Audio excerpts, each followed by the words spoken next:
नमस्कार दोस्तों, आप सभी का एक बार फिर से बहुत बहुत स्वागत है आप सभी के अपने YouTube channel dear bank sir पर। तो दोस्तों, हमेशा की तरह आप सबकी जीके की बहुत ही महत्वपूर्ण क्लास ये चलने जा रही है।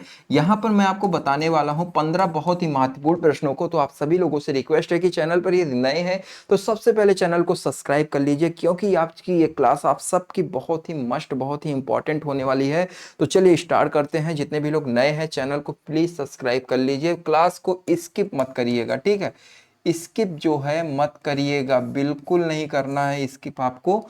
और यहाँ पर ध्यान से देखिए, प्रायद्वीपीय भारत की सबसे लंबी नदी कौन सी है। जीके के 15 बहुत ही महत्वपूर्ण प्रश्नों की ये क्लास चलने जा रही है, तो स्किप मत करिएगा, ध्यान से देखिए। पहला प्रश्न आपसे 16 नंबर प्रश्न क्या पूछा जा रहा है। तो यहाँ पर जितने भी लोगों ने बताया है गोदावरी, जी हाँ, गोदावरी नदी प्रायद्वीपीय भारत की सबसे लंबी नदी है, जिसकी लंबाई 1600, सॉरी माफ करिएगा, जिसकी लंबाई 1465 किलोमीटर है। जी हाँ, 1465 किलोमीटर है। और ये आपकी नदी महाराष्ट्र से रिलेट करती है। कहां से? महाराष्ट्र में एक जिला है जिसे हम लोग जानते हैं नासिक, ठीक है, नासिक जिला है। और यहाँ पर त्रयंबक नामक एक पर्वत श्रृंखला है, यहीं से ये नदी का उद्गम होता है। और ये नदी कहाँ पर जाकर गिरती है? ये नदी आपकी गिरती है बंगाल की खाड़ी में जाके, ठीक है, जिसकी यहां से यहां तक की लंबाई कितनी है? बंगाल की खाड़ी में जाके गिरती है। और इस टोटल क्षेत्र की बात करें, लंबाई की बात करें, तो 1465 किलोमीटर, जी हाँ, इतनी लंबी है। तो उम्मीद करता हूं कि आप सभी लोगों को समझ में आ गया होगा। तो एक बार इसको मैं फिर से समझा दे रहा हूं। प्रायद्वीपीय भारत की सबसे लंबी नदी आपकी गोदावरी नदी है। गोदावरी नदी आपका महाराष्ट्र से रिलेट करती है। महाराष्ट्र भारत का एक बहुत ही बड़ा राज्य है, जो कि क्षेत्रफल के मामले में कौन से स्थान पर आता है? तीसरे स्थान पर आता है। तो महाराष्ट्र में एक जिला है नासिक, नासिक जिला में त्र्यंबक नामक पर्वत श्रृंखला से ये नदी का उद्गम होता है। और कहां पर जाकर गिरती है ये नदी? बंगाल की खाड़ी में जाकर गिरती है, ठीक है। तो यहां पर ऑप्शन नंबर आप लोग डी वाला बिल्कुल कट कर लीजिए। चलिए अगला प्रश्न आपके सामने है, मातृ देवी की पूजा किस सभ्यता से संबंधित है? तो मातृ देवी की पूजा की यदि बात करें दोस्तों, तो यहां पर बहुत ही आसान प्रश्न है। आर्य सभ्यता, भूमध्य सागरीय सभ्यता, सिंधु घाटी सभ्यता, उत्तर वैदिक सभ्यता। तो दोस्तों यहां पर आपका सिंधु घाटी सभ्यता जितने भी लोगों ने बताया है वो लोग यहां पर बिल्कुल करेक्ट हो जाएंगे। चलिए अगले प्रश्न की तरफ बढ़ते हैं। अगला प्रश्न आपके सामने, ध्यान से देखिए क्या पूछा जा रहा है। आपसे पूछा जा रहा है कि राज्य स्थान के माउंट आबू में स्थित तिलवाड़ा का जैन मंदिर किस धर्म के अनुयायियों के द्वारा जो है निर्मित किया गया था? बहुत ही अच्छा प्रश्न है, ध्यान से देखिए। आपके ऑप्शंस दिए गए हैं, बौद्धों द्वारा, जैनियों द्वारा, हिंदुओं द्वारा या सिखों द्वारा। तो दोस्तों जैसा कि क्वेश्चन में ही आंसर छिपा है, यहां पर आपसे बात कर रहा है माउंट आबू में स्थित दिलवाड़ा का जैन मंदिर। तो जैन मंदिर जैनियों द्वारा ही जो है निर्मित किया गया है। और ये जो मंदिर है ये संगमरमर से बना है। किस चीज से? संगमरमर से बना है, जो कि आज के समय में ये बहुत ही मुश्किल से ही मिलता है। संगमरमर बहुत ही महंगा पत्थर है, जो कि ताजमहल भी इसी से बना है। चलिए अगले प्रश्न की तरफ बढ़ते हैं। अगला प्रश्न ध्यान से देखिए, आपसे क्या पूछा जा रहा है। निम्नलिखित में से कौन सा बंदरगाह भारत के पश्चिमी तट से संबंधित नहीं है? जी हाँ, क्वेश्चन को ध्यान से समझिए, पश्चिमी तट से संबंधित नहीं है। तो यहां पर आपके ऑप्शंस दिए गए हैं, 4 ऑप्शन है, ध्यान से देखिए इसे और बताने का प्रयास कीजिए। तो यहां पर देखिए दोस्तों, यहां पर जितने भी लोगों ने ऑप्शन नंबर सी को बताया है, तूतीकोरिन, ये आपका जो है पश्चिमी तट से संबंध नहीं रखता है, ये आपका पूर्वी तट से संबंध रखता है। तो इसे आप लोग स्क्रीनशॉट ले लीजिए। बाकी के ये 3 जो हैं, ये तीनों आपके पश्चिमी तट से रिलेट करते हैं, ठीक है। चलिए फटाफट बताने का प्रयास कीजिए, क्योंकि काफी लोगों के कमेंट्स आते हैं, सर आप क्लास जो है बहुत स्लो पढ़ाते हैं, बहुत धीमा पढ़ाते हैं। तो आज कोशिश है कि आप सबको थोड़ा फटाफट पढ़ाया जाए, ठीक है। समय भी आप सबका बचेगा और कोशिश रहेगी कम से कम समय में आपको ज्यादा से ज्यादा जानकारी दिया जाए, ठीक है। चलिए स्टार्ट करते हैं अगले प्रश्न को। दिल्ली में सर्दियों के समय वर्षा होती है, इसका रीजन क्या है? बहुत ही अच्छा प्रश्न आपके सामने आ चुका है। दिल्ली में सर्दियों के समय वर्षा होती है, तो इसका कारण है दोस्तों पश्चिमी विक्षोभ। जी हाँ, इसे ध्यान से देखिए, पश्चिमी विक्षोभ यहां पर आपका बिल्कुल सही हो जाएगा, ठीक है। काफी लोगों के ऑप्शन यहां पर डी है। मैं देख रहा हूं जितने भी लोगों ने यहाँ पर डी बताया है आप सभी लोग यहाँ पर बिल्कुल करेक्ट हो जाएंगे।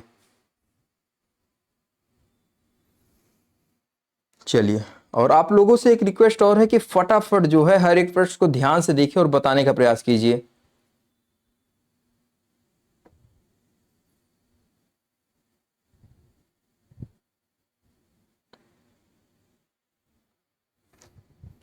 चलिए, यहां पर ऑप्शन नंबर डी बिल्कुल राइट है।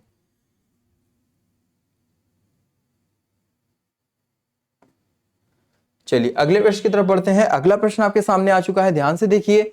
सामूहिक उपभोग का अर्थ क्या है? बहुत ही अच्छा प्रश्न है।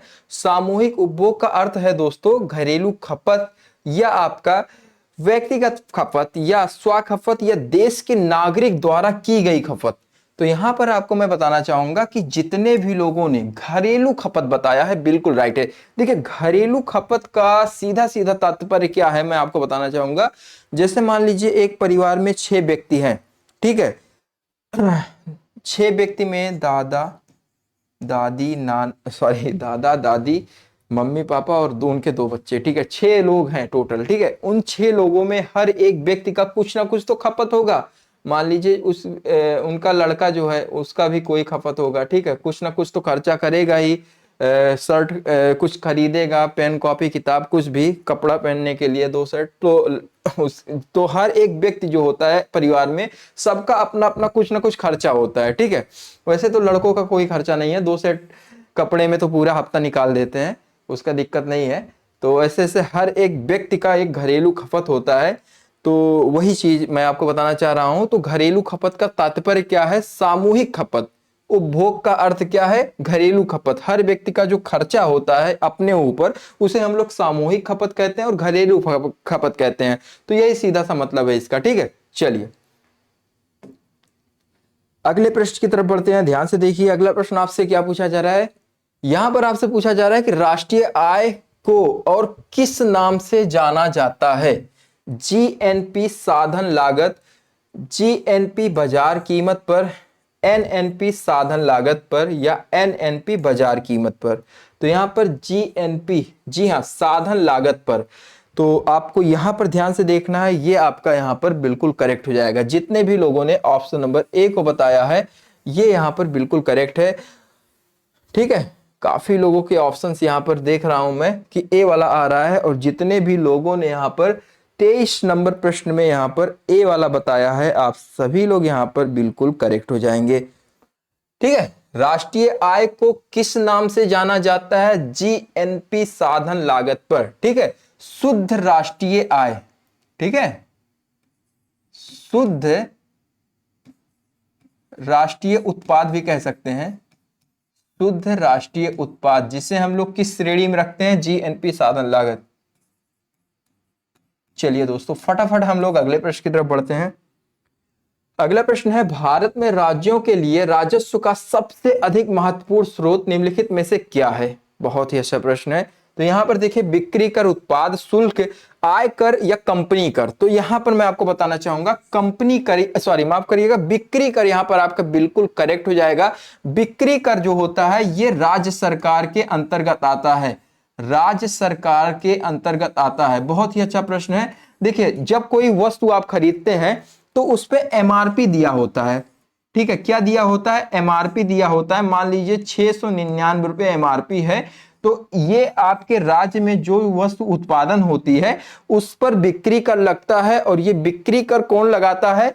इसे लगाती है राज्य सरकार, राज्य सरकार लगाती है। और इसमें केंद्र सरकार भी कहीं कहीं शामिल होती है, ठीक है। लेकिन जो कंपनी कर होता है और आयकर होता है इसमें केवल केंद्र सरकार का रोल होता है। किसका रोल होता है? केंद्र सरकार का रोल होता है। अच्छा, काफी लोग शायद ये ना जान रहे हो केंद्र सरकार और राज्य सरकार में आखिर अंतर क्या है।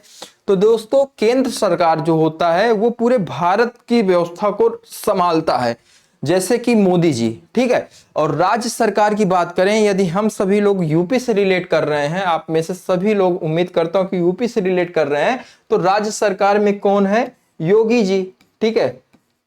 आदित्यनाथ योगी ये राज्य सरकार से रिलेट करते हैं। केंद्र सरकार से कौन रिलेट करता है? ठीक है, मोदी तो यहाँ पर केंद्र सरकार और राज्य सरकार को आप लोग समझ गए होंगे। तो यहाँ पर ध्यान से देखिए, ऑप्शन नंबर आपका ए वाला बिल्कुल करेक्ट हो जाएगा। भारत में राज्यों के लिए राजस्व का सबसे अधिक महत्वपूर्ण स्रोत बिक्री कर होता है। चलिए अगले प्रश्न की तरफ बढ़ते हैं। निम्न में से किस वर्ष G20 शिखर सम्मेलन की मेजबानी करेगा नहीं, हो चुका है? दोस्तों थोड़ा सा ये ओल्ड प्रश्न है, लेकिन समझिए बहुत ही अच्छा प्रश्न है। निम्न में से किस वर्ष भारत G20 शिखर का सम्मेलन किया? ठीक है, भारत G20 शिखर का सम्मेलन किया, वो सन क्या था? 2019, 20, 21, 22। चलिए मैं आपको बताना चाहूंगा G20 का सीधा सीधा तात्पर्य क्या है। वो गिने चुने वो देश जो कि पूरे विश्व में जो वस्तुएं उत्पादन होती है, कुछ भी हो गया, ये रिमोट हो गया, ठीक है, ये पेन हो गया, कुछ भी हो गया दोस्तों, ये कुछ भी हो गया, कोई भी सामान का उत्पादन हो गया, ठीक है। तो इन उत्पादनों में सबसे ज्यादा उत्पादन करने वाले जो कंट्रीज हैं वो विकासशील देशों का एक संगठन जिसे हम लोग जानते हैं G20 के नाम से। चलिए इसे मैं आसान भाषा में समझाता हूं। पहले सबसे ये समझ लीजिए यहाँ पर सही ऑप्शन क्या है। निम्न में से किस वर्ष भारत G20 शिखर सम्मेलन की मेजबानी करेगा? तो करेगा नहीं, हो चुका है। 2022 में भारत ने इस मेजबानी को किया और इसमें सीधा सा संबंध क्या था? G20 का संबंध किससे है? G20 का संबंध है दोस्तों, इसका संबंध किससे है? G20 का संबंध विकासशील देशों का एक संगठन है। विकासशील देशों का संगठन।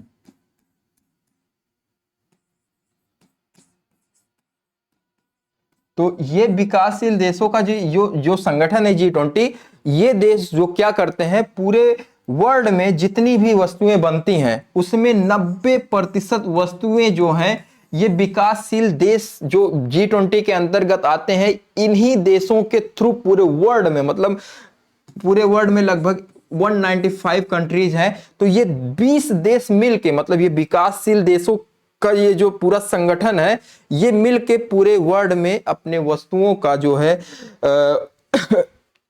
आदान प्रदान करते हैं, मतलब और देशों में कंट्रीब्यूट करते हैं। ये 20 विकासशील देश जिसमें भारत भी आता है।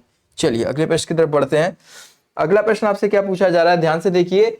इलायची बहुत ही अच्छा प्रश्न है। सबसे महंगी एक वस्तु है, सॉरी खाने वाली वस्तु है, जिससे हम लोग गरम मसाला भी कहते हैं, बहुत ही महंगी श्रेणी में है। तो ये आपका पूछा जा रहा है कि इलायची कैरडमम पहाड़ियां किस पर्वत श्रृंखला में स्थित है? तो बहुत ही अच्छा प्रश्न है, बताने का प्रयास कीजिए, इंपॉर्टेंट है। यहां पर मैं देख रहा हूं काफी लोगों ने बताना स्टार्ट कर दिया है। ऑप्शन नंबर देखिए, आप सभी लोग बताने का प्रयास कीजिए। पश्चिमी घाट, जी हाँ, पश्चिमी घाट जितने भी लोग बता रहे हैं बिल्कुल राइट हैं। और इलायची जो है पूरे भारत में सबसे ज्यादा कहां पर जो है उत्पादित की जाती है, उत्पादन किया जाता है? तो यहाँ पर मैं आपको बताना चाहूंगा कि आपका ये उत्पादन सबसे ज्यादा होता है तमिलनाडु में। कहाँ पे? तमिलनाडु समझ लीजिए इलायची का एक हब है। तमिलनाडु हो गया, केरल हो गया, ठीक है, यहाँ सब इलायची, मतलब दक्षिण भारत में इलायची का उत्पादन अधिक मात्रा में होता है। कहाँ पे? दक्षिण भारत में। दक्षिण भारत में ये सब राज्य शामिल हैं। चलिए अगला प्रश्न आपके सामने है, ध्यान से देखिए और बताने का प्रयास कीजिए। आपसे क्या पूछा जा रहा है? अगला प्रश्न आपसे पूछा जा रहा है, ध्यान से देखिए। मस्तिष्क किसके साथ मिलकर केंद्रीय तंत्रिका तंत्र की स्थापना करता है? तो तंत्रिका तंत्र, जी हाँ, मस्तिष्क किसके साथ मिलकर केंद्रीय तंत्रिका तंत्र का स्थापना करता है? तो यहां पर मेरज्जू, यहां पर बिल्कुल करेक्ट कर लीजिए, ठीक है, जो कि रीढ़ की हड्डी में पाया जाता है। तो इसके साथ मिलकर क्या करता है? तंत्रिका तंत्र की स्थापना करता है, जिसे हम लोग पूरे शरीर का केंद्र बिंदु मानते हैं, ठीक है, सब पूरे शरीर का केंद्र बिंदु मानते हैं, ठीक है। तो ये चीज आप लोग ध्यान में रखिएगा, ठीक है, बहुत ही इंपॉर्टेंट है। चलिए अगले प्रश्न की तरफ बढ़ते हैं। रंग वर्धनता किस प्रकार का रोग है? संक्रमण या आपका उपरचित या अनुवांशिक या जन्मजात? तो अनुवांशिक है। मतलब अनुवांशिक का मतलब आप समझिए कि जैसे मान लीजिए किसी एक व्यक्ति को ये रोग है, ठीक है, किसी एक व्यक्ति को ये रोग है और जब वो व्यक्ति शादी करेगा, ठीक है, शादी करने के बाद जब उसका बच्चा होगा, ठीक है, तो उसको भी ये रोग होना है, इसे हम लोग कहते हैं अनुवांशिक। फिर जब उसके बच्चे की शादी होगी, जब उसका बच्चा होगा तो उसको भी वो रोग होना है, मतलब ये पीढ़ी दर पीढ़ी चलती रहती है, तो इसे हम क्या कहते हैं, अनुवांशिक रोग। तो रंग वर्णदानतक किस प्रकार का रोग है, अनुवांशिक रोग है। आखिर ये रोग होता कैसा है, तो ये आंखों से रिलेट करता है। इसमें व्यक्ति को हरा और लाल इन दो रंगों में पहचान नहीं कर पाता है, ठीक है, बहुत ही भयानक किस्म का रोग है, तो इसे आप लोग ध्यान में रखिए। चलिए अगले प्रश्न की तरफ बढ़ते हैं। अगला प्रश्न आपसे क्या पूछा जा रहा है कि चीनी यात्री फायान किस शासक के समय भारत आया था। ये तो भैया बहुत ही आसान प्रश्न है, आंख बंद करके बता दीजिए। तो यहाँ पर चीनी यात्री फायान जो है ये आपका हर्षवर्धन के शासनकाल में भारत आया था। तो दोस्तों इसी के साथ आज की ये क्लास आप सबकी यहीं पर समाप्त होती है। और आप सबको आज की ये क्लास कैसी लगी कमेंट बॉक्स में जरूर बताएं दोस्तों, ठीक है। चलिए दोस्तों इसी के साथ अलविदा, आप सबसे हम मिलते हैं कल इसी समय इसी टाइप के प्रश्नों के साथ। तो दोस्तों अपना ख्याल रखिए, जय हिंद जय भारत, और भारत की रक्षा और सेवा करते रहिए, क्योंकि भारत में आप लोग हैं तो भारत को स्वच्छ बनाना आप ही का काम है। चलिए हम सभी का काम है, आप ही का काम है, दोनों एक ही बात है। धन्यवाद।